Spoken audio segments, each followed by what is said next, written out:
Jesu li trokuti ABC i trokuti PQR sukladni? Ako se sjetimo poučka sukladnosti, stranica, dva trokuta moraju se podudarati u svim trim stranicama.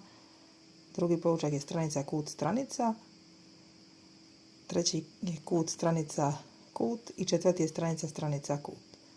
U našem slučaju dva trokuta poklapaju se u sve tri stranice, pa tako imamo stranica AB je 15 i stranica RP je također 15, stranica BC je 13 i stranica PQ je 13, stranica AC je 14 i stranica RQ je 14. Što znači da su dva trokuta međusobno sukladna po prvom poučku sukladnosti.